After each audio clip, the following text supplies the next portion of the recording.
in ni kwa som sang hi le som ni thum hi kan fa pa len HS da ren bo da ba de ania wa cha dan po thiam har le ya nimin kha pathian ni ania amun te han en fela enge mo decoration han ti be de kha ngai wangin Sunday taya hian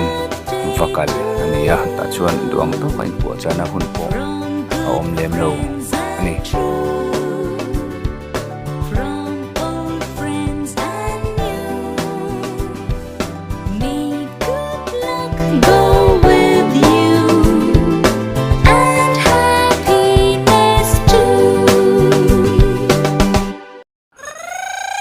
chuan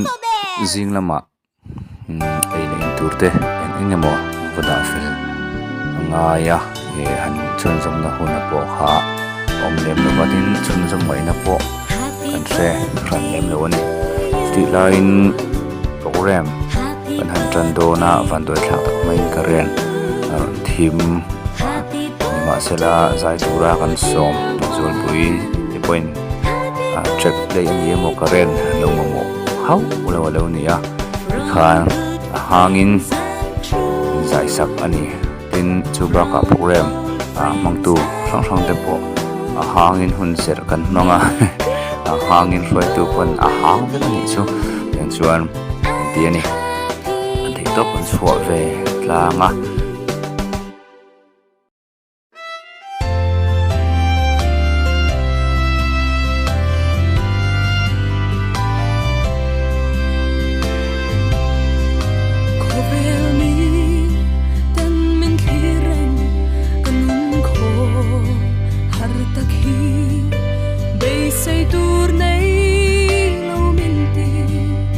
Ano va shelo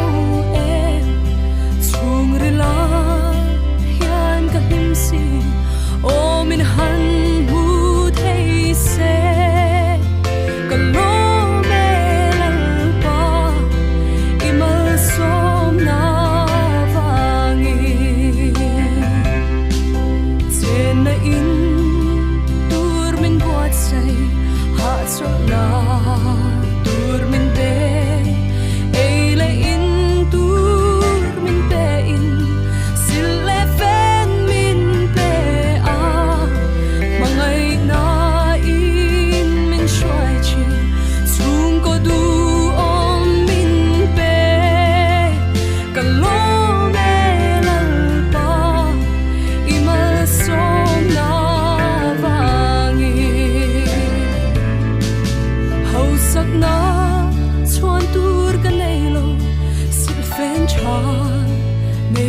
naupang an tui chen na vel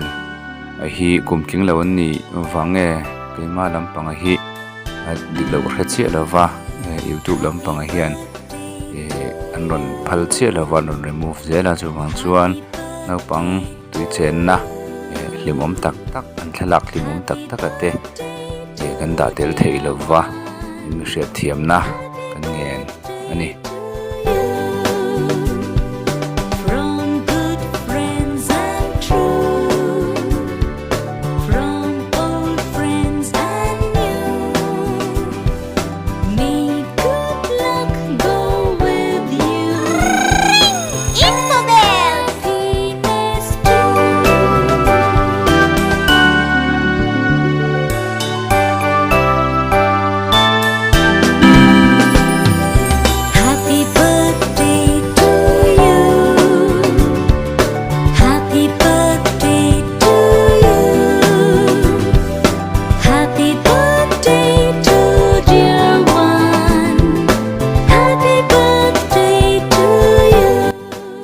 ponita sela soitongin in hun lutak sengin mani napui mote kalsanin engkim kalsanin ke mani tan kan ngoi vena tan kan fa papa de ya menon tel saka in chunga kan lom tak me mewani ti kha min shen non sakle turin kan ngen cheu ani